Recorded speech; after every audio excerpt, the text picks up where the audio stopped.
का डाउटनट पर बात कर रहे हैं बेटा जी यहाँ पर वंशागति का आणविक आधार, जिसमें हमारा टॉपिक चल रहा था क्या, मानव जीनोम परियोजना।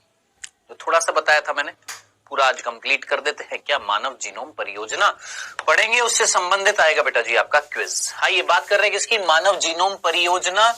बेटा जी ये मैंने आपको पहले भी बता दिया था, जल्दी से बता देता हूं, इसे हमने महापरियोजना भी बोला था, मेगा प्रोजेक्ट बोला था। क्यों बोला था एक बार जरा जल्दी से बता देता हूं बेटा जी। कहीं ना कहीं मैंने आपको बताया था कि अगर हम नाइट्रोजन क्षार, जैसे हमारे अंदर नाइट्रोजन क्षार कितने मिल रहे हैं जीनोम में, जीनोम की बात कर रहे हैं। जीनोम मैंने आपको बताया था, जीनोम का मतलब क्या था, कहीं ना कहीं अगुणित गुणसूत्रों की संख्या, अगुणित गुणसूत्रों की संख्या जो होती है उसे हम क्या बोलते हैं, जीनोम। कितनी होती है भैया हमारे अंदर, 23 गुणसूत्र को जब हम जोड़ दिए तो एक लंबा सा डीएनए बना। ठीक है, क्या बोला हमने, ये अगुणित गुणसूत्र हमारे अंदर कितने हैं, 23। ठीक है, इन 23 गुणसूत्रों को जोड़ देंगे। गुणसूत्र किससे बना हुआ है, डीएनए से, ये लंबा सा डीएनए बनेगा। अब इस डीएनए में नाइट्रोजन क्षार मिलेंगे, जोड़ी के रूप में मिलेंगे, ए के सामने टी, टी के सामने ए, जी के सामने सी, सी के सामने जी, मिलेंगे, बिल्कुल मिलेंगे। तो इनको हम क्या बोलेंगे, नाइट्रोजन जोड़ी क्षार, या नाइट्रोजन क्षार की क्या मिल रही है, जोड़ी मिल रही है। तो ऐसा माना गया, कितनी मिल रही है भैया, 3 billion base pair. Base pair मैंने आपको बताया था क्या, नाइट्रोजन युग्म या नाइट्रोजन क्षार के युग्म मिल रहे हैं इतने।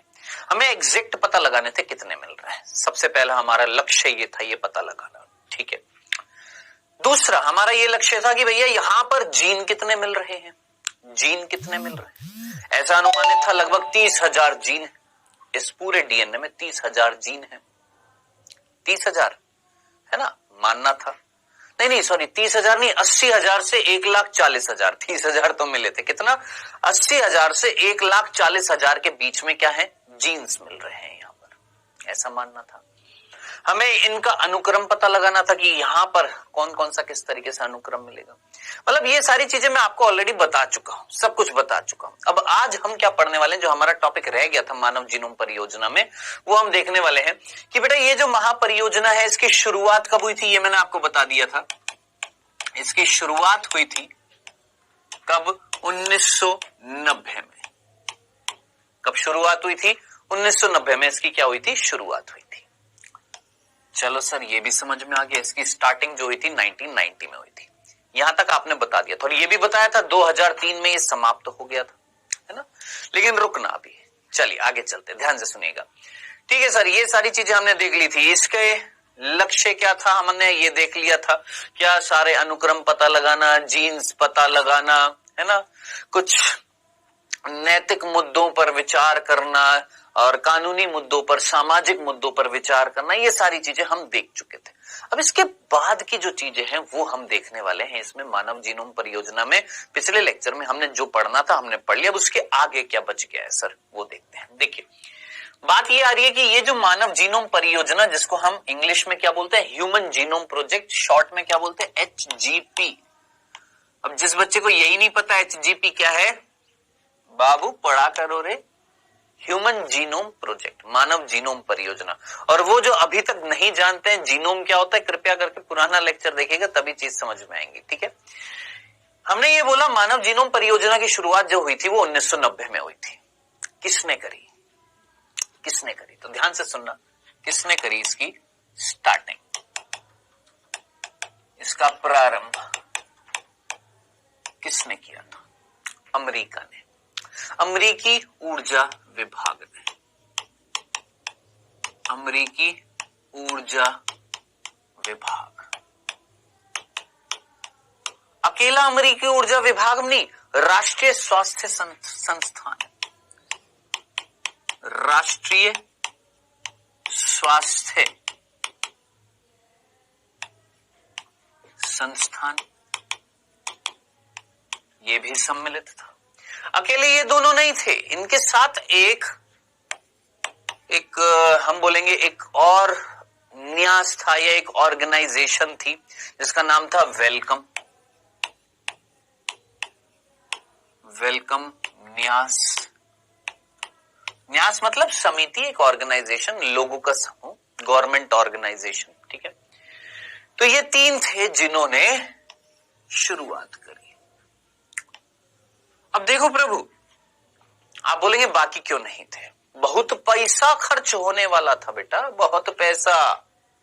आप मुझे बताएं, मैंने क्या बताया था कि भैया मानव जीनोम परियोजना में अगर हम देखते हैं तो कितने जोड़ी नाइट्रोजन क्षार हैं? आप बोलेंगे सर 3 बिलियन। कितने? 3 बिलियन। याद आ रहा है?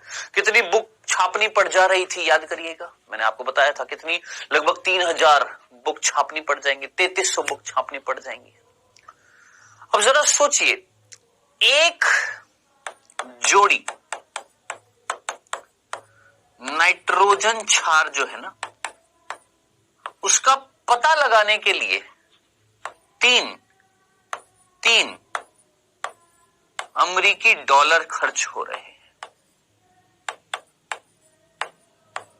कितने डॉलर खर्च हो रहे? 3 अमेरिकी डॉलर खर्च हो रहे थे एक जोड़ी का पता लगाने। एक जोड़ी का हमें कितना पता लगाना है?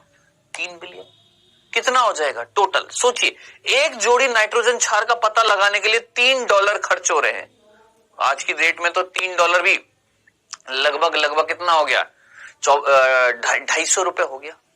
250 रुपए हो गया। हाँ, कितना हो गया? लगभग 250 रुपए हो गया आज की डेट में। हम ये बात कर रहे हैं 1990 की बात है। एक जोड़ी नाइट्रोजन क्षार पता लगाने के लिए, सोचिए, एक जोड़ी नाइट्रोजन क्षार पता लगाने के लिए आज की डेट में अगर देखा जाए तो 250 रुपए खर्च हो रहे हैं, यानी $3 खर्च हो रहे हैं। अब कितने पता लगाने? सर 3 बिलियन पता लगाने। कितने पता लगाने? 3 बिलियन। यानी 3 बिलियन पता लगाने के लिए कितने खर्च होंगे पैसे? सर एक का पता लगाने के लिए इतने, तो 3 बिलियन का पता लगाने के लिए 9 बिलियन $।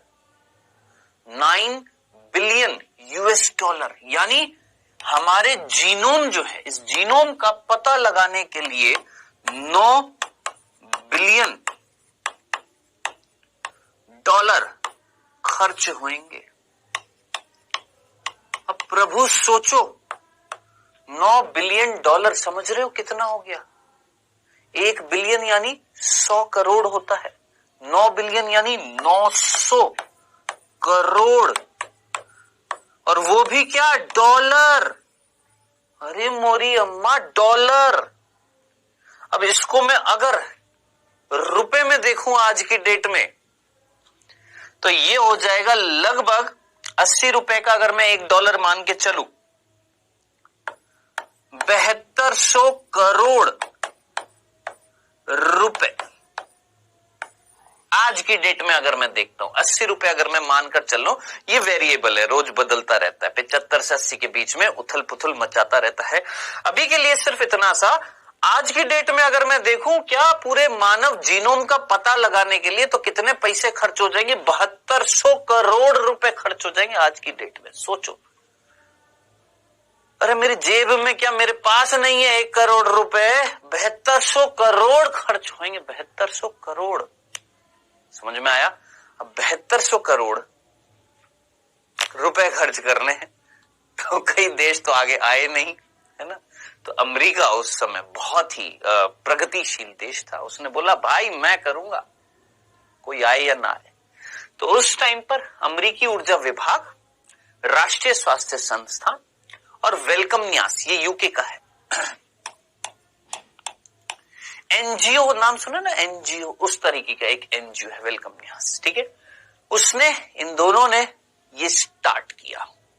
हालांकि बाद में, ध्यान से सुनना, बाद में 4 देश और भी आए, जैसे जापान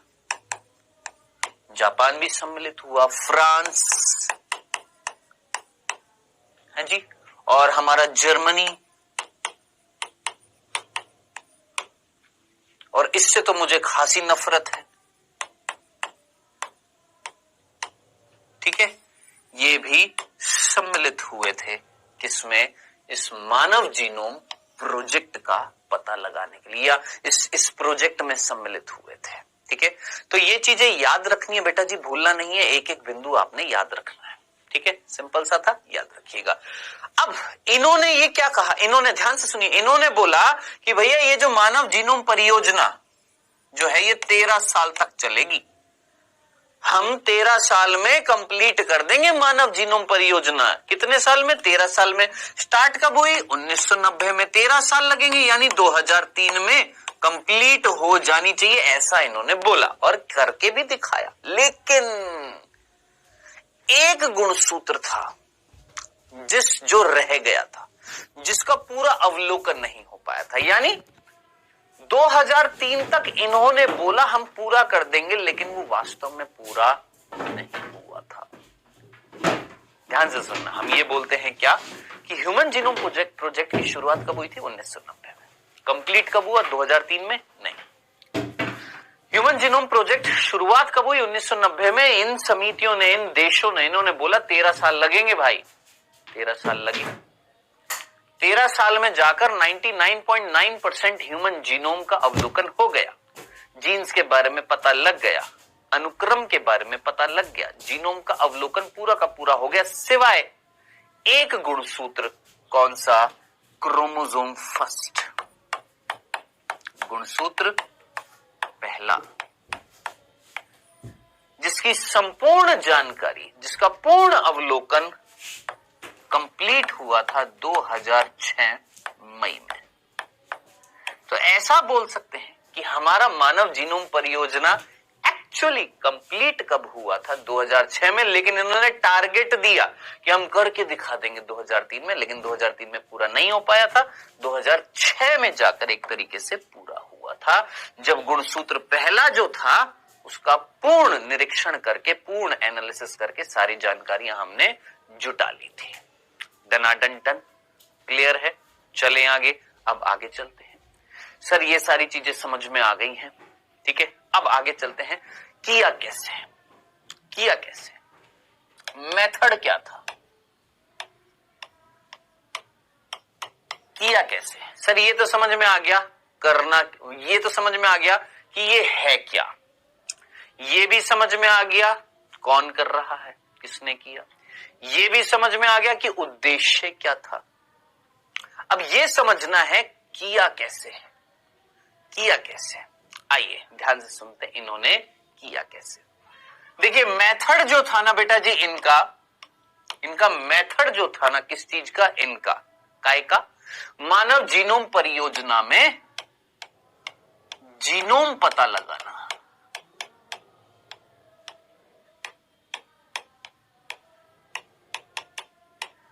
क्या पता लगाना था?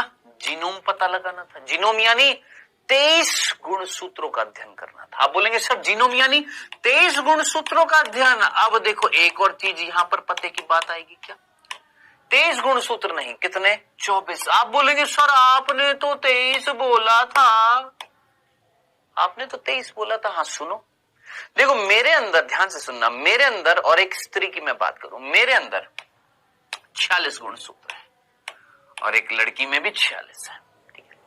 46 में से 23, 23, 23, 23, ठीक है। आप पूरा पढ़ चुके हैं, वंशागति का आणविक आधार ऑलमोस्ट खत्म होने वाला है, और वंशागति और विविधता के सिद्धांत आप पढ़ चुके थे। आप मुझे बताएं, मैं एक लड़का हूं और एक लड़की है, और एक लड़की है, ठीक है। लड़के के अंदर 46 गुणसूत्र है, जिसमें से आप अच्छे तरीके से जानते हैं, बहुत अच्छे तरीके से जानते हैं, 44 गुणसूत्र कौन से होते हैं, और 44 अलैंगिक गुणसूत्र, अलिंगी, और 2 लिंगी। फीमेल में भी 44 अलिंगी और 2 लिंगी। ये 44 गुणसूत्र कौन से होते हैं? सर समझात, याद आ रहे? क्रोमोसोम 1 2 है, मम्मी का पापा का। क्रोमोसोम 2 कितने हैं? 2 है मेरे अंदर, एक मम्मी का एक पापा का। क्रोमोसोम 3 एक मम्मी का एक पापा का। क्रोमोसोम 4 मम्मी का पापा का। क्रोमोसोम 22 मम्मी का पापा का। और ये लिंगी गुणसूत्र कितने मेरे अंदर? 2 है। कौन? एक एक्स और एक वाई। 2 अलग अलग गुणसूत्र हैं, अलग अलग। लेकिन वहीं स्त्री में बात करूं तो यहां पर क्रोमोसोम 1 एक मम्मी का एक पापा का, chromosome 2 mummy papa, chromosome 3 mummy papa, chromosome 4 mummy papa, chromosome 22 mummy papa, और लिंगी गुणसूत्र XX ही तो है, सेम ही तो है। जैसे 1 सेम है, 2 सेम है, 3 सेम है, 4 सेम है, 5 सेम है, XX सेम है। तो मैं यहां एक स्त्री में अगर मैं देखूं तो कितने गुणसूत्र का मुझे अध्ययन करना पड़ेगा जीनोम का पता लगाने के लिए? मुझे 1 2 3 4 5 6 करते करते करते करते 22 और X का पता लगाना है। भाई अगर मैंने 1 का पता लगा लिया, 1 का पता लगा लिया, एक 1 जो इस लड़की के अंदर मम्मी से आया, तो दूसरा पापा से आया 1, दोनों सेम ही तो है, जीन सेम पोजीशन पर ही तो मिलेंगे, समजात गुणसूत्र तो है, तो एक का पता लगाऊंगा ना, ऑटोमेटिकली दूसरा हमें समझ में आ ही जाएगा। क्यों पैसा वेस्ट करे, क्यों टाइम वेस्ट करे? जब समजात गुणसूत्र 1 में से एक पता लगा ले तो ऑटोमेटिकली दूसरा तो पता लग ही जाएगा। अब आप मुझे बताएं, मैं 1 2 3 4 5 6 करते करते 22 और X का पता लगाया, किसने? स्त्री में। कितने गुणसूत्रों का अध्ययन किया? सर आपने 23 का किया। किसमें? लड़की में, स्त्री में। लेकिन वहीं लड़के में अगर मैं बात करूं तो यहां पर 22 का अध्ययन करूंगा और लिंगी में दोनों का अध्ययन करूंगा, X का भी और Y, दोनों सेम नहीं है, अलग अलग है। अब आप मुझे बताएं टोटल कितने का अध्ययन करूंगा? 24 का। अब ओवरऑल अगर मैं देखूं तो एक मनुष्य की बात करूं तो मनुष्य में मुझे कितने गुणसूत्रों का अध्ययन करना है? सर 24 का। हालांकि जीनोम हमारा 23 गुणसूत्र से बना हुआ है, लेकिन हमें 24 गुणसूत्रों का अध्ययन करना है, क्योंकि एक पुरुष में जो समजात गुणसूत्र है वो तो 22 जोड़े हैं, लेकिन लिंगी गुणसूत्र आपके 2 अलग अलग गुणसूत्र थे, तो टोटल 24 का अध्ययन करना पड़ेगा। इसीलिए हम ये बोलते हैं मानव जीनोम परियोजना में जब हम जीनोम का पता लगा रहे हैं तो कितने गुणसूत्रों का अध्ययन कर रहे हैं? 24 गुणसूत्रों का अध्ययन कर रहे हैं। याद रखना इस चीज को, कई बच्चे समझते ही नहीं है, ये भूल जाते हैं। ठीक है, आइए बेटा जी, अब मेथड देखने वाले हैं। हमें तो 24 गुणसूत्रों का पता लगाना है। उन गुणसूत्रों में जो डीएनए है, उनमें जीन कौन सा है, उनमें ये फलाना ढिमका जितनी भी सारी चीजें हैं, कौन सबसे बड़ा जीन है, कौन से गुणसूत्र पर सबसे ज्यादा जीन है, कौन से गुणसूत्र पर सबसे कम जीन है, कौन सा सबसे बड़ा जीन है जो कितने नाइट्रोजन क्षार से बना हुआ है, कौन सबसे छोटा जीन है जो कितने कम नाइट्रोजन क्षार से बना हुआ है, ये सारी इंफॉर्मेशन, कौन से जीन का कार्य क्या है, कौन सा जीन क्या बना रहा है, कौन सा जीन प्रोटीन बना रहा है, ये सब कुछ पता लगाना है। किसमें? इस मानव जीनोम परियोजना में। अब फाइनली आप पूछेंगे सर मेथड क्या है? हालांकि मैंने मेथड यहां पर लिख दिया, फिर से लिख देता हूं, मेथड क्या रहेगा? देखिए मेथड जो है वो 2 है यहां पर। कितने मेथड है बेटा? 2 क्रिया प्रणाली है। क्रिया प्रणाली जो है वो 2 है।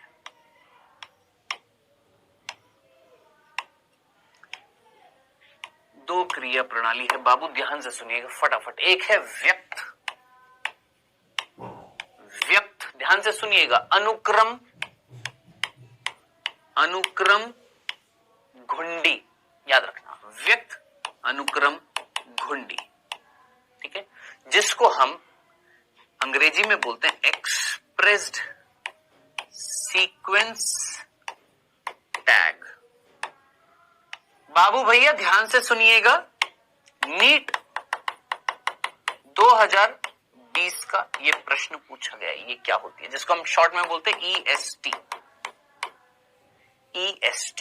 ठीक है, और दूसरी विधि होती है उसको हम बोलते हैं अनुक्रम टिप्पण। अनुक्रम टिप्पण, सीक्वेंस एनोटेशन।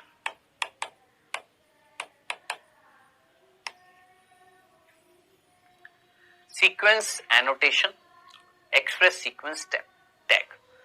अब सर ये है क्या? सर आप फाइनली पूछेंगे सर ये है क्या, ये 2 मेथड्स में करते क्या है? देखिएगा, देखिए बेटा, मैंने 23 नहीं 24 गुणसूत्र, कितने गुणसूत्र का अध्ययन करना है? 24।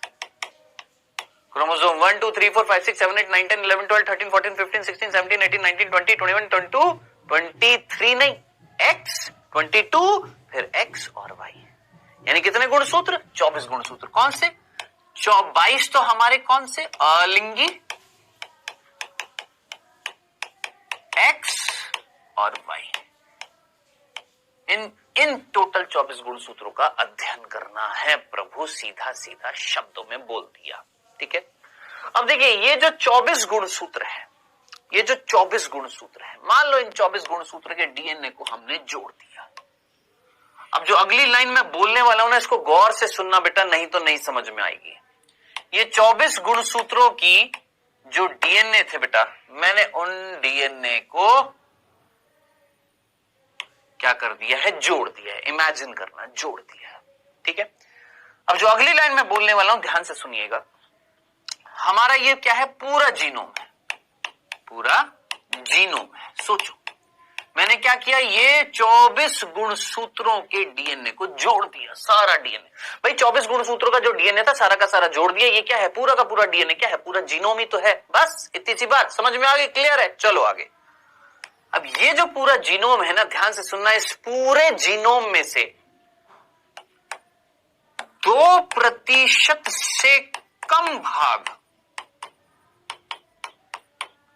2% से भी कम भाग अभिव्यक्त होता है। कितने बच्चों को याद है जीन अभिव्यक्ति? याद है या भूल गए? जीन अभिव्यक्ति क्या था? जीन डीएनए अपने आप को अभिव्यक्त करता है, क्या बनाता है? आरएनए। आरएनए आगे क्या बनाता है? प्रोटीन बनाता है। भूले तो नहीं है? याद है ना? लैक ओपेरॉन याद है? ओपेरॉन प्रारूप याद है? जीन अभिव्यक्ति याद है? अनुलेखन, अनुवादन, स्थानांतरण, रूपांतरण, सेंट्रल डोग्मा, सब कुछ याद है कि नहीं है? तो ये सारी चीजें आपको बता रखी हैं। बस इतना तो सोचे कि मैंने यहां पर बोला कि ये जो 23 नहीं 24 गुणसूत्र के डीएनए को अगर मैं जोड़ दूं तो इस पूरे जीनोम में 2% से कम भाग, सोचो 2% से कम भाग क्या हो रहा है? अभिव्यक्त हो रहा है, यानी आरएनए बना रहा है, और वो आरएनए फिर आगे जाके प्रोटीन बना रहा है। आप बोलेंगे सर 2% से कम अगर प्रोडक्ट बना रहा है, उत्पाद बना रहा है प्रोटीन, तो बाकी 98% का क्या हुआ? वो खराब, जंक, बेकार, बकवास, और कोई शब्द बचाओ तो यूज में ले लेना, डीएनए होता है जो अभिव्यक्त नहीं होता है, जो अपने आप से जो अभिव्यक्त नहीं होता है। ठीक है, अब मान लेते हैं, ध्यान से सुनना, ये वो भाग था जो अभिव्यक्त हो रहा है, ये वो भाग है, मान लेते अभिव्यक्त हो रहा है, ये वो भाग है जो मान लेते अभिव्यक्त हो रहा है। किसका? हमारे इस पूरे जीनोम का। बाकी नहीं हो रहा, ये जो काला काला काला काला मैंने दिखाया ये अभिव्यक्त नहीं हो रहा।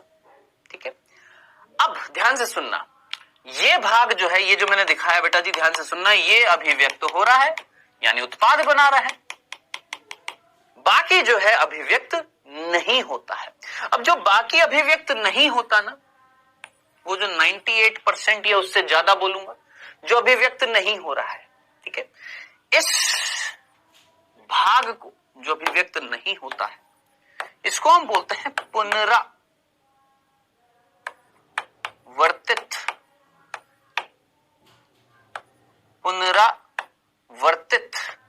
डीएनए। पुनरावर्तित को अंग्रेजी में बोलते हैं रिपीटेटिव डीएनए। अब आप बोलेंगे सर रिपीटेटिव वर्ड तो अंग्रेजी के एक शब्द से आया रिपीट से। मैंने कहा यस, रिपीट से। अब देखिएगा ATCG ATCG ATCG ATCG, फिर GGCC GGCC GGCC GGCC GGCC। जरा सोचिए, क्या बार बार अनुक्रम रिपीट हो रहा है या नहीं हो रहा? हो रहा है। और ऐसे अनुक्रम जो बार बार जो 100 से लेकर 1000 बार, 100 से लेकर 1000 बार क्या हो रहे, बार बार रिपीट हो रहे हैं, बार बार पुनरावर्तित हो रहे हैं, जो उत्पाद नहीं बना रहे हैं, सीधी सी बात है उनकी हमें जरूरत ही नहीं भाई, वो हमारे लिए यूजफुल ही नहीं है, कुछ बना ही नहीं रहे, उत्पाद नहीं बना रहे, एंजाइम नहीं बना रहे, कुछ नहीं बना रहे, बेकार है। ठीक है, अब बात आ रही थी इन समितियों के सामने या इन देशों के सामने जो पैसा लगा रहे हैं, जो इस पूरी खोज में लगे पड़े हैं, बहुत सारे साइंटिस्ट, हजारों की संख्या में साइंटिस्ट हैं, उनके सामने क्वेश्चन मार्क खड़ा हुआ कि भैया इस पूरे जीनोम में 2% से कम भाग जो है केवल वही अभिव्यक्त हो रहा है, 98% से ज्यादा अभिव्यक्त हो ही नहीं रहा, क्या करें हम? क्या सबका पता लगाए? क्या पूरे जीनोम का पता लगाए? क्या ये जो अनुक्रम जो है, जो बार बार रिपीट हो रहा है, इसका भी पता लगाए या सिर्फ इसका पता लगाए जो अभिव्यक्त हो रहा है? अब ये प्रश्न उन सबके सामने आया कि किसका पता लगाए, इनका पता लगाए या सबका पता लगाए, पूरे जीनोम का पता लगाए? तो फाइनली दो टेक्निक, एक ऐसी टेक्निक जिसमें हम सिर्फ ऐसा डीएनए जो अपने आप को अभिव्यक्त करता है, मतलब आरएनए बनाता है, उसको, ऐसे डीएनए का भाग जो अपने आप को व्यक्त करता है, ऐसा डीएनए का अनुक्रम, ऐसा डीएनए का अनुक्रम, ऐसा डीएनए का अनुक्रम जो अपने आप को व्यक्त करता है, अपने आप को अभिव्यक्त करता है, उसको हम बोलते हैं EST, EST, EST। तो ये वो भाग थे जो अपने आप को अभिव्यक्त कर रहे थे, इनको हम बोलते हैं EST। बताओ, इतनी सी बात समझ में आ गई? चलो, तो सर पहला तरीका कि हम सिर्फ EST पता लगा लें, और दूसरा तरीका पूरा अनुक्रम, पूरा जीनोम पता लगा लें।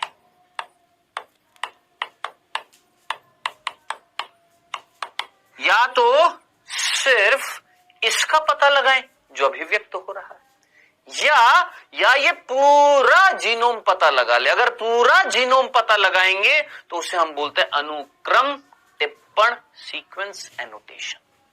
या सिर्फ और सिर्फ उन अनुक्रम का पता लगाएं जो अभिव्यक्त हो रहे हैं, तो उसको हम बोलते हैं क्या बेटा जी? EST। अब आप बोलेंगे सर फिर क्या किया गया, इन देशों ने क्या किया? ये जो देश जिन्होंने ये मानव जीनोम परियोजना चलाई, इन्होंने क्या किया? क्या इन्होंने सिर्फ ये पता लगाया या पूरा जीनोम पता लगाया? तो फाइनली ये तय किया गया, ये करेंगे, पूरा जीनोम पता लगाएंगे। यानी उस खराब, बेकार, बकवास, मतलब ये जो अनुक्रम है जिनका जो अभिव्यक्त नहीं हो रहे हैं, जो प्रोटीन नहीं बना रहे, कुछ नहीं बना रहे हैं, इनका भी पता लगाएंगे। अब आप बोलेंगे क्यों क्यों क्यों किया? वेले थे क्या? फालतू थे क्या? टाइम बहुत ज्यादा था, पैसा बहुत ज्यादा था, क्यों किया? रीजन है क्या? रीजन जो है वो मैं अभी नहीं बताऊंगा, वो मैं नेक्स्ट लेक्चर में बताऊंगा, जब मैं आपको बताऊंगा डीएनए फिंगरप्रिंटिंग। वहां पर आएगा ये क्या? पुनरावर्तित डीएनए वहां पर आएगा प्रभु, वहां पर आएगा, वहां पर ये बहुत इंपॉर्टेंट चीज होने वाली है, पुनरावर्तित डीएनए, याद रखना, ठीक है? तो बेटा जी ये जो पुनरावर्तित डीएनए जो है इसका भी पता लगाएंगे, यानी जो हालांकि हमारे लिए यूजफुल किसी और सेंस में होगा। कहां पर होगा? इसका यूज करेंगे हम। देखिए ये कुछ बना नहीं रहे, ये जो पुनरावर्तित डीएनए ये अभिव्यक्त नहीं हो रहे, कोई प्रोटीन, कोई उत्पाद नहीं बना रहे, लेकिन फिर भी हमारे लिए यूजफुल हो जाएंगे। अरे हम तो वैसे जुगाड़ू हैं, कहीं ना कहीं देख ही लेते हैं, कहीं ना कहीं यूज मिल जाता है हमें, ठीक है? हम इनका यूज लेंगे किसमें? डीएनए अंगुली छापी में, यानी डीएनए फिंगरप्रिंटिंग में, ठीक है? तो इसीलिए हमने पूरे जीनोम का सीक्वेंस किया, पूरे जीनोम के अनुक्रम का पता लगाया है, ठीक है? फाइनली ये तो हो गया कि ये दो तकनीक है, इनमें पता लगाएंगे। अब करेंगे क्या ये चीज बेटा? कैसे करेंगे? देखिए क्रिया प्रणाली दो है, मेथड्स आपके दो हैं। अब इन मेथड्स में क्या करेंगे? कैसे करेंगे?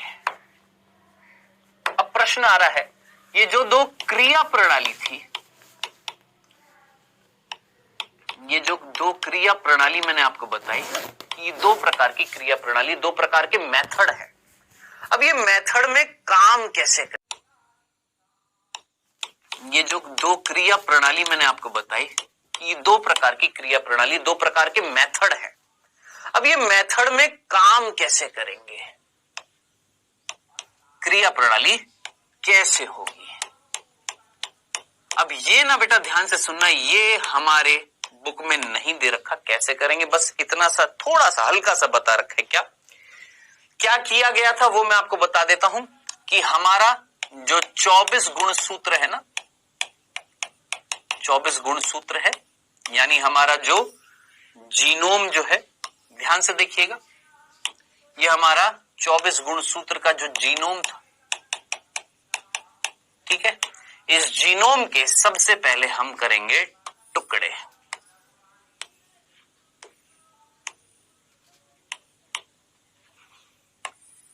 क्या किए प्रभु? टुकड़े। अब मेरे ख्याल से आप जानते हैं, जैव प्रौद्योगिकी में आपको पढ़ाया भी जा चुका है हल्का फुल्का।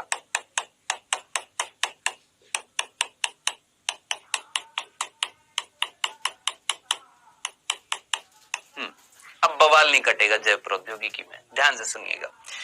तो ये जो आपके कुल मिलाकर ये जो छोटे छोटे छोटे छोटे टुकड़े हैं, ठीक है, ये डीएनए के थे, इस पूरे जीनोम के थे, जिसको काटा गया है, तोड़ा गया है, काटा गया है। अब काटने का काम शायद आपने पढ़ा होगा, क्या कुछ आणविक कैंचियां होती है, प्रतिबंधन एंडोन्यूक्लिएज या प्रतिबंधन एंजाइम। कुछ प्रतिबंधन एंजाइम होते हैं, एंडोन्यूक्लियस एंजाइम होते हैं, जो डीएनए को एक निश्चित जगह पर काटते हैं। काट दिया, छोटे छोटे टुकड़े कर दिए। अब क्या करेंगे? अब ध्यान से सुनना, ये जो छोटे छोटे टुकड़े हैं, इनको वाहक के साथ जोड़ेंगे। अब आप बोलेंगे सर ये वाहक कौन है? अब ये सारा जैव प्रौद्योगिकी में आएगा बच्चे। किसके साथ जोड़ेंगे? वाहक। जैसे मैं हूं, मुझे दिल्ली से मुंबई जाना है, या दिल्ली से पटना जाना है, दिल्ली से बिहार, कहीं पर भी जाना है, तो मैं किसी वाहन के द्वारा जाऊंगा, या तो ट्रेन के द्वारा, या प्लेन के द्वारा, या अपनी बाइक के द्वारा, अपने कार के द्वारा, साइकिल के द्वारा, नहीं तो पैदल पैदल निकल लूंगा। सोचो, मुझे एक गली से दूसरी गली में जाना है, मेरे पास कोई वाहन नहीं है, लेकिन मेरे पास पैर तो है ना, पैर यानी 11 नंबर की गाड़ी तो है ना मेरे पास, है ना, 11 नंबर की गाड़ी है ना।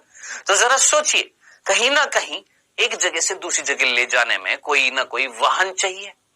अब क्या करते हैं, ये जो टुकड़े होते हैं, इन टुकड़ों को जोड़ते हैं किसके साथ? वाहक के साथ। वाहक, जैसे सपोज वाहक मतलब एक गाड़ी है, ये गाड़ी है भैया हमारी, ठीक है, ये एक वाहक है, इसके साथ हमने ये डीएनए जोड़ दिया, ये डीएनए का एक छोटा सा अनुक्रम जोड़ दिया है। चलो सर, जोड़ दिया। अब जोड़ने के बाद ये वाहक क्या करेगा? ये वाहक इसको, ये वाहक इस डीएनए को लेकर जाएगा एक कोशिका में। क्या बोला? ये वाहक डीएनए, इस डीएनए को लेकर जा रहा है किसमें? कोशिका में। अब ये कोशिका कौन है बेटा? ये कोशिका है ई कोलाई। अब ई कोलाई कौन है? जीवाणु। ई कोलाई कौन है? जीवाणु, ठीक है, इसमें डाला गया। अब लेकर कौन जा रहा है? ये वाहक लेकर जा रहा है। अब ये वाहक, मान लो इस डीएनए को हमने वाहक के साथ जोड़ा, ये वाहक इस डीएनए को अंदर ले गया और छोड़ दिया अंदर। क्या कर दिया? छोड़ दिया। अब साहब आप प्रश्न पूछेंगे कौन होता है वाहक? मेनली ये आप जैव प्रौद्योगिकी वाले चैप्टर में पढ़ेंगे। अभी सिर्फ इतना सा हिंट दे रहा हूं, दो वाहक यूज में लिए थे, एक था BAC और एक था YAC, बैक्टीरियल आर्टिफिशियल क्रोमोसोम। नाम जरा ध्यान से सुनना, bacterial artificial chromosome, bacterial artificial chromosome और यीस्ट आर्टिफिशियल क्रोमोसोम। मुझे पता है आप में से कईयों को ये ऊपर से उड़ेगा। क्यों? क्योंकि अभी तक जैव प्रौद्योगिकी आपने नहीं पढ़ी है, हल्की फुल्की पढ़ी होगी, कईयों को समझ में आएगा। चलो बेटा आगे चलते हैं। यहां तक की बात समझ में आ गई? यहां तक कोई कंफ्यूजन तो नहीं था? हमने यहां पर जो जीनोम था यानी पूरा डीएनए था उसके छोटे छोटे टुकड़े कर दिए। अब इन छोटे छोटे टुकड़ों को किसके साथ जोड़ा? वाहक के साथ। वाहक कौन है? बीएसी। आप पूछेंगे सर बीएसी कौन है? एक वाहक। वाहक मतलब जो इन डीएनए को लेकर जाएगा किसमें? इस कोशिका में। बस इतना सा बता सकता हूं अभी। क्या वाहक कौन है? वो संरचना जो इन डीएनए को लेकर जाएगी इस कोशिका में। ठीक है, ये मान लो एक गाड़ी है जिसके ऊपर हमने ये पैसेंजर बैठा दिया, अब ये गाड़ी अंदर जाएगी, लेकर जा रही है ना किसको? डीएनए को। चलो सर कौन सी है? एक तो बीएसी और एक वाईएसी, ये अंदर लेकर चले गए। अब साहब अंदर क्या होगा? आइए देखते हैं, समझते हैं बेटा कि अंदर क्या होगा। ठीक है, देखिए बेटा अब हम यहां पर देख रहे थे क्या कि ये जो वाहक जो हैं, जो ये जो छोटे छोटे टुकड़े हैं किसके? डीएनए के, इसको अंदर ले गए।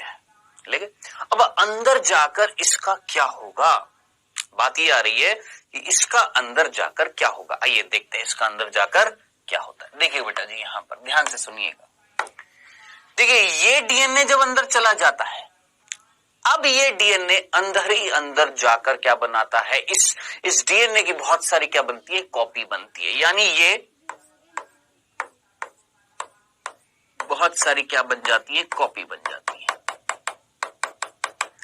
यानी हमें इसकी बहुत सारी प्रति मिल जाती है। क्या बोलते हैं हम इसकी? बहुत सारी क्या मिल जाती है? प्रति मिल जाती है।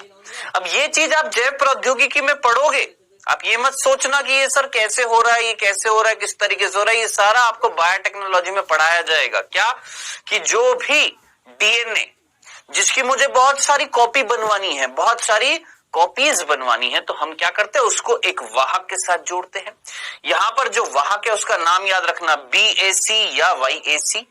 जीवाणु कृत्रिम गुणसूत्र, यीस्ट कृत्रिम गुणसूत्र, उनके साथ जोड़ दिया, या तो इसके साथ या इसके साथ। ये एक वाहक लेकर जाएंगे किसको? इस डीएनए को। छोड़ दिया किसके अंदर? ई कोलाई के अंदर। यहां छोड़ने के बाद अंदर जब ये जाएगा, ये वाले छोटे छोटे टुकड़े जब जाएंगे तो इनकी क्या होगी? बहुत सारी कॉपीज बन जाएगी। ठीक है सर, बन गई। अब क्या करेंगे? तो अब हम इनकी कॉपीज को निकालेंगे। अब हम इनकी कॉपीज को निकालेंगे। ठीक है, और निकालने के बाद क्या करेंगे? निकालने के बाद क्या करेंगे? अब डायरेक्टली आपको सुनना पड़ेगा। एक वैज्ञानिक था जिसका नाम था फ्रेडरिक सेंगर। फ्रेडरिक सेंगर बड़े ही धांसू आदमी थे भैया ये हमारे। ठीक है, ये वो पहले व्यक्ति थे जिन्होंने प्रोटीन में, ध्यान से सुनना, प्रोटीन में अमीनो अम्ल के क्रम को, अमीनो अम्ल के क्रम को पहचानने की, अमीनो अम्ल के क्रम को बताने की विधि समझाई थी। यह विधि क्या करी थी? उत्पन्न करी थी। अब देखिए मुझे पता है आप में से कईयों को कुछ चीजें यहां पर समझ में नहीं आएगी। मैं जानता हूं आपकी जगह अगर मैं भी होता तो कुछ चीजें नहीं समझ में आती। क्यों? क्योंकि यहां से यहां तक का पार्ट जो है बेटा ये है जैव प्रौद्योगिकी का। ठीक है, हालांकि कोशिश करूंगा कि आपको समझ में आ जाए, लेकिन फिर भी थोड़ा सा इस चीज पर सोचना। ये जितनी भी चीजें मैं आपको बता रहा हूं ये सारा टॉपिक किस में आता है? आपका बायोटेक्नोलॉजी में आता है। फिर भी थोड़ा बहुत हल्का फुल्का मैंने इतना बताया। ये डीएनए, हमने प्रतिबंधन एंजाइम्स होते हैं जो काटने का काम करते हैं, जो आणविक कैंची होते हैं, उन्होंने काटा, खट खट खट खट काट दिया। ठीक है, अब देखो हमें तो क्या करना था? मैंने बोला आपको कि हमारा मेन मकसद क्या था? सिर्फ ईएसटी का पता लगाना नहीं। ह्यूमन जीनोम प्रोजेक्ट में सारे के सारे पूरा जितना भी है जीनोम, सबका अनुक्रम पता लगाना, पूरे जीनोम का अनुक्रम पता लगाना है। ठीक है, तो हमने क्या करा? उसके छोटे छोटे टुकड़े कर दिए और इन टुकड़ों को अब हमें इन टुकड़ों में भैया करना क्या है, सोचो, हमें इन टुकड़ों में अनुक्रम ही तो पता लगाना है। ए के बाद टी, सी, जी, ए, जी जो भी मिल रहा है बस वही तो पता लगाना है मेरे प्रभु, बस यही तो पता लगाना है। तो काटने के बाद वाहक के साथ जोड़ा, वाहक अंदर ले गया कोशिका में, अंदर कोशिका में धड़म धड़म धड़म धड़म बहुत सारी प्रतियां बन गई हैं, बहुत सारी कॉपीज बन गई हैं, कॉपीज को बाहर निकाला। बाहर निकालने के बाद अब एक तकनीक होती है जिसे हम बोलते हैं सेंगर सीक्वेंसर। ध्यान से सुनिएगा, क्या बोलते हैं अंग्रेजी में, सेंगर सीक्वेंसर, ठीक है। जिसे हम सेंगर अनुक्रम ज्ञात भी बोल सकते हैं। अब क्या है सेंगर अनुक्रम ज्ञात? ज्ञात मतलब किसी चीज का मतलब एक तरीके से हमें जानकारी मिल जाए, उसे हम क्या बोलेंगे, किसी चीज को हमें ज्ञात कर लिया, जानकारी मिल गई। किसकी जानकारी मिल गई? अनुक्रम की। किसने डेवलप करी टेक्निक? सेंगर ने। अब आप बोलेंगे सर है क्या? देखिए, ये एक वैज्ञानिक था, ये भाई जो है ना अपना, ये सेंगर भाई जो है, भाई नहीं बड़े व्यक्ति हैं तो सेंगर अंकल बोलते हैं। सेंगर अंकल जो थे मतलब इनका है ना बहुत इंटरेस्ट था क्या, कि जैसे प्रोटीन होता है किससे बना होता है? अमीनो अम्ल से। साहब ये प्रोटीन है, इसके अंदर अमीनो अम्ल है। अब पहली पोजीशन पर, दूसरी पोजीशन पर, तीसरी, चौथी, पांचवी, छठी, सातवीं, आठवीं, इस पोजीशन पर कौन से अमीनो अम्ल है? कि सबसे पहला मान लेते हैं मिथियोनिन, आप जानते हैं ना, फिर दूसरा आर्जिनिन है, फिर लाइसिन है, फिर सिस्टीन है, फिर लाइसिन है, फिर टायरोसिन है, फिर एस्पार्टिक अम्ल है, ट्रिप्टोफैन है, ठीक है। कुल मिलाकर मान लो एक प्रोटीन एक्स था, इस प्रोटीन एक्स के अंदर अमीनो अम्ल का क्या क्रम मिल रहा है, ये अनुक्रम जो मिल रहा है ना किसका? अमीनो अम्ल का, ये पता लगाने की एक उन्होंने तकनीक विकसित करी। किसने? फ्रेडरिक सेंगर ने, जिसे हम सेंगर सीक्वेंसर बोलते हैं। अब जब आप कॉलेजेस में जाते हैं, हायर स्टडी करते हैं, तब वहां पर आपको पढ़ने को मिलती है क्या? Sengar sequencer technique. क्या बोला मैंने? Sengar sequencer technique. अभी 12वीं कक्षा में ये नहीं समझाई गई है, तो हमें बस इतना सा समझना है, जितना है बस उतना सा समझो। क्या? कि भैया सेंगर सीक्वेंसर टेक्निक एक ऐसी तकनीक है जिसमें हम प्रोटीन के अंदर किस क्रम में अमीनो अम्ल मिल रहे हैं, कौन से मिल रहे हैं, वो पता लगा सकते हैं।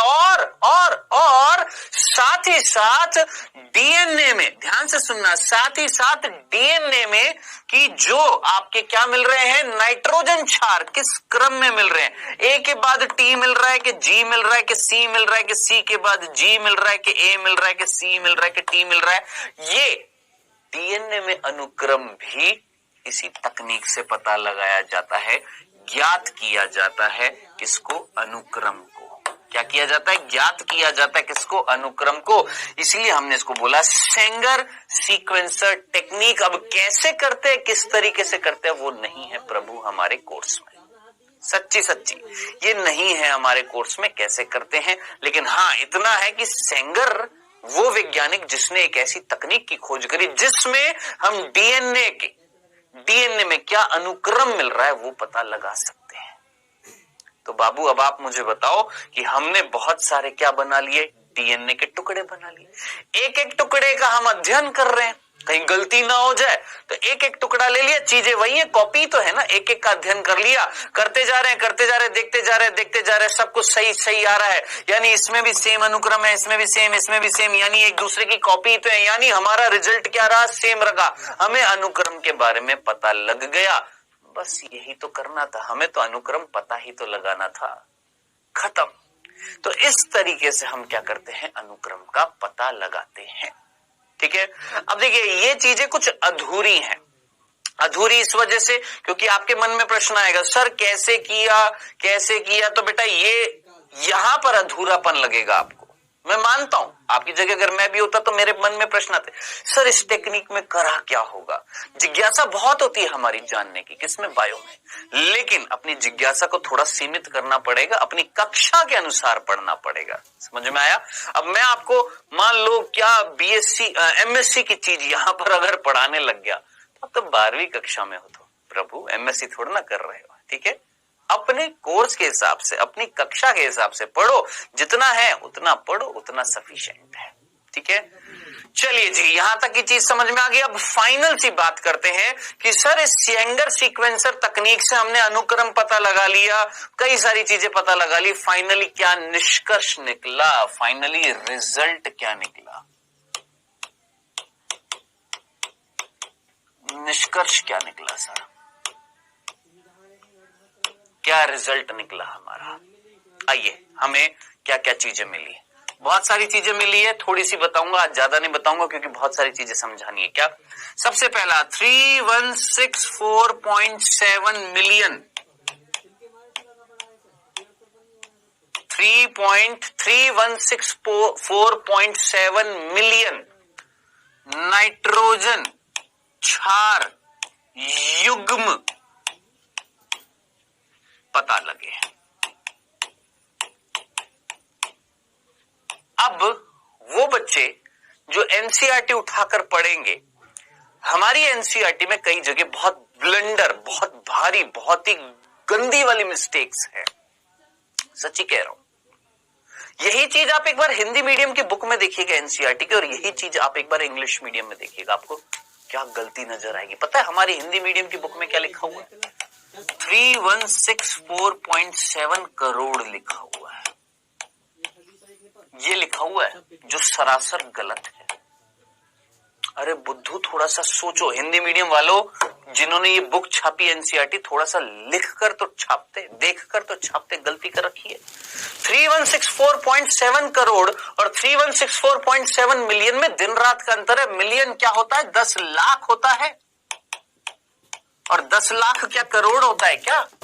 नहीं ना। तो गलती कर रखी है, सही कर लीजिएगा अपनी बुक में। 3164.7 मिलियन है, मिलियन, करोड़ नहीं है, ठीक है। तो याद रखना, अगर करोड़ में निकालना है, ध्यान से सुनना, अगर करोड़ में निकालना है तो अब मैं इसको क्या बोलूंगा? 316 करोड़, 316.47 करोड़।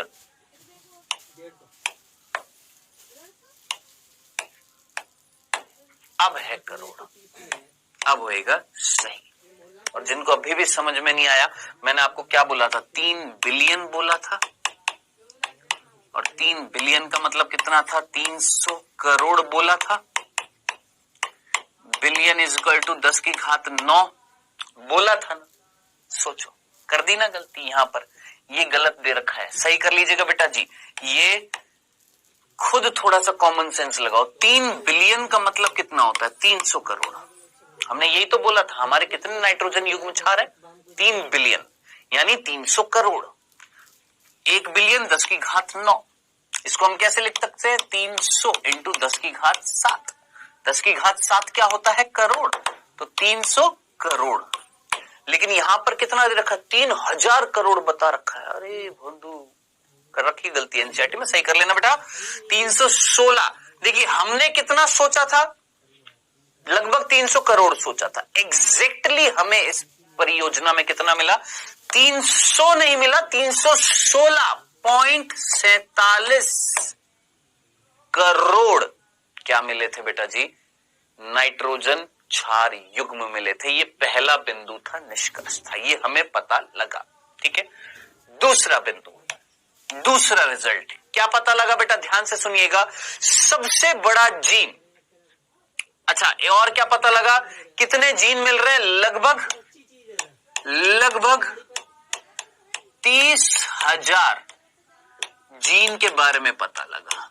लगभग 30,000 जीन हमने खोजे, 30,000 जीन खोजे। पहले कितने माने गए थे? मैंने आपको बताया था, पहला ये अनुमान था कि लगभग 80,000 से 1,40,000 क्या होंगे? जीन होंगे, ऐसा अनुमान था। लेकिन अनुमान नहीं, अनुमान था, लेकिन कितने मिले हमें? 30,000। 30,000 हमें मिले, ठीक है। अब ध्यान से सुनना, एक जीन जो है, एक जीन जो है वो 3,000 नाइट्रोजन क्षार से बना हुआ है। अब जरा सोचिए, मैंने यहां पर क्षार युग्म नहीं बोला। ये कई बच्चे पता ही नहीं लगता, कई टीचर ही नहीं बताते हैं, सीधा बोल देते 3000 नाइट्रोजन क्षार से बना होता है। क्योंकि यूं बुक की लैंग्वेज, क्षार युग्म नहीं लिखा हुआ, क्षार लिखा हुआ है। अगर यहां पर युग्म बोलूं तब मैं बोलूंगा क्या, 1500 नाइट्रोजन क्षार युग्म। ये है थोड़ी सी एक्स्ट्रा चीज। क्या कि जरा सोचिए, ये एक जीन है, ये एक जीन है जिसमें ATCGAGC TAGCTCG ये मिल रहा है। ये क्या है, युग्म। ये युग्म, ये युग्म, ये युग्म, ये युग्म, ये युग्म, ये युग्म, है ना। कितना है, 1 2 3 4 5 6 7, 7 युग्म है। तो नाइट्रोजन क्षार कितने हो गए, 14 नाइट्रोजन क्षार हो गए। 14 नाइट्रोजन क्षार है तो युग्म कितने हो गए, 7 हो गए। तो यहां पर एक जीन औसतन, एक जीन औसत एवरेज 3000 नाइट्रोजन क्षार से बना होता है, 3000 नाइट्रोजन क्षार से। यानी ये डीएनए का अगर कोई टुकड़ा है, इस डीएनए के टुकड़े में एक जीन मान लो 10 नाइट्रोजन क्षार का है, दूसरा जीन मान लो 20 नाइट्रोजन क्षार का है, मान लो तीसरा 30 नाइट्रोजन क्षार का है। तो औसतन कितना निकलेगा, कितना निकलेगा, 20 निकलेगा या नहीं निकलेगा। कैसे, 30 का, 10 का, 20 का, टोटल कितने, 60। डिवाइड करेंगे 3 से, औसत कितना निकलेगा सर, 20। तो यहां पर ये जो वैल्यू जो दे रखी है वो क्या दे रखी है, एक जीन औसत एवरेज 3000 नाइट्रोजन क्षार युग्म नहीं, नाइट्रोजन क्षार का बना होता है। याद रखिएगा, ये हमारा बेटा जी तीसरा निष्कर्ष था। ये रिजल्ट देख रहे हैं हम यहां पर, ठीक है। चौथा, ध्यान से सुनिएगा, हमने बोला कि एक जीन औसतन 3000 नाइट्रोजन क्षार का बना हुआ है। ठीक है सर, समझ में आ गया, समझ में आ गया। लेकिन क्या सारे जीन इतने ही नाइट्रोजन क्षार के बने हुए नहीं रे। सबसे बड़ा जीन, सबसे बड़ा जीन, ध्यान से सुनना, और सबसे छोटा जीन,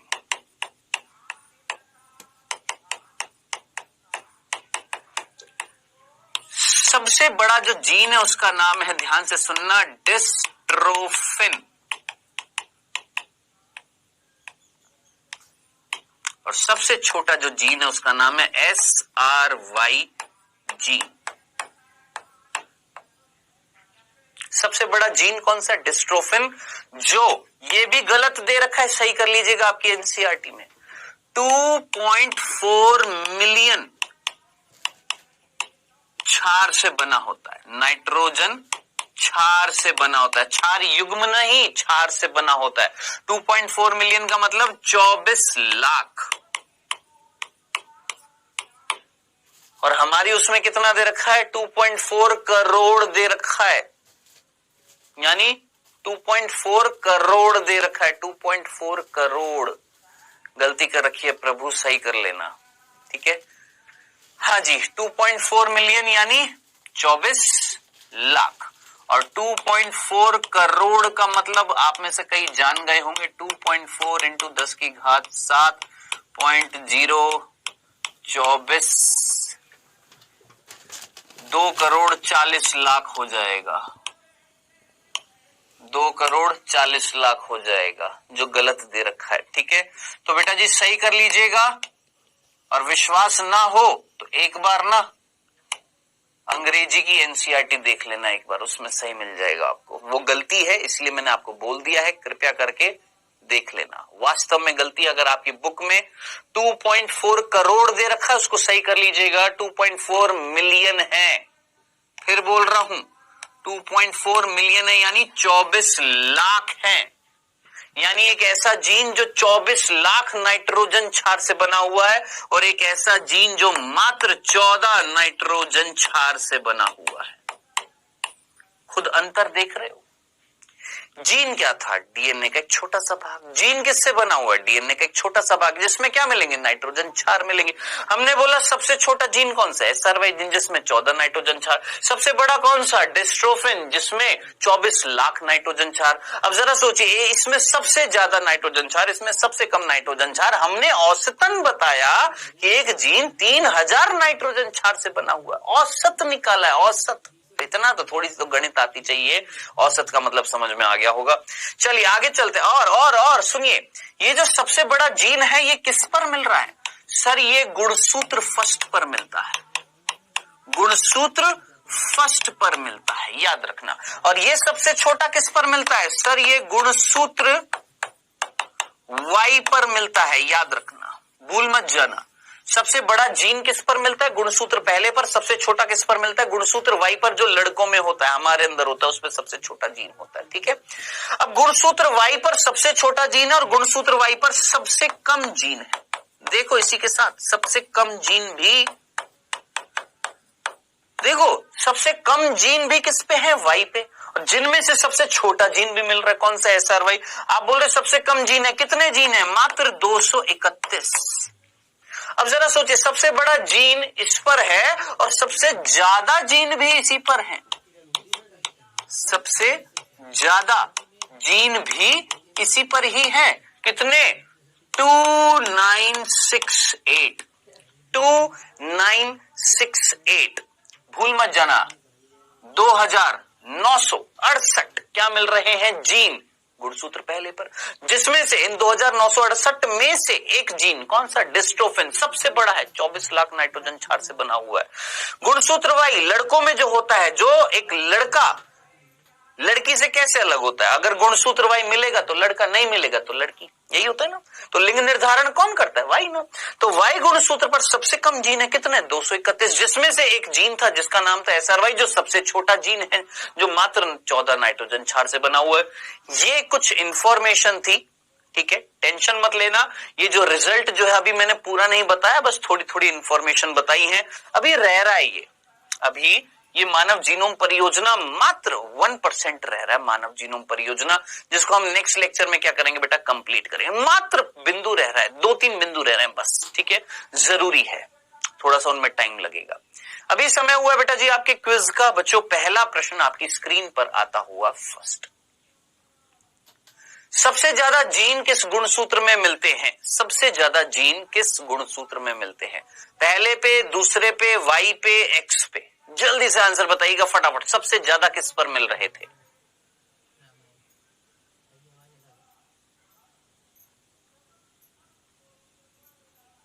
दूसरा प्रश्न, मानव जीनोम का सबसे बड़ा जीन कौन सा था? सिस्ट्रोफिन, डिस्ट्रोफिन, लिस्ट्रोफिन, मिस्ट्रोफिन? जल्दी से आंसर दीजिएगा। सबसे बड़ा जीन कौन सा था? ज्यादा समय नहीं लेना है, सिंपल सा है। चलिए ज्यादा समय दूंगा भी नहीं, इसमें सेकंड्स में आंसर आना चाहिए अगर आप ध्यान से सुन रहे हैं। आइए बेटा जी, समय हुआ समाप्त। आइए देखते हैं। सबसे पहला था, सबसे ज्यादा जीन किस गुणसूत्र पर मिल रहे हैं? मैंने अभी अभी आपको बताया था, गुणसूत्र पहले पर मिल रहा है 2968, जबकि वाई पर सबसे कम 231। सबसे ज्यादा पूछा है तो आंसर क्या हो गया हमारा? फर्स्ट। दूसरा, मानव जीनोम का सबसे बड़ा जीन डिस्ट्रोफिन, जो 2.4 मिलियन नाइट्रोजन क्षार से बना हुआ था, बताया था आपको, याद रखिएगा, सिंपल सा था। ठीक है, तो ये हुआ है बेटा जी हमारा क्विज, सिंपल सा। मानव जीनोम परियोजना में थोड़ी सी चीज रह गई है जो नेक्स्ट लेक्चर में पढ़ेंगे, और अगले लेक्चर में स्टार्ट करेंगे क्या? DNA fingerprinting. मिलेंगे बेटा जी नेक्स्ट लेक्चर में।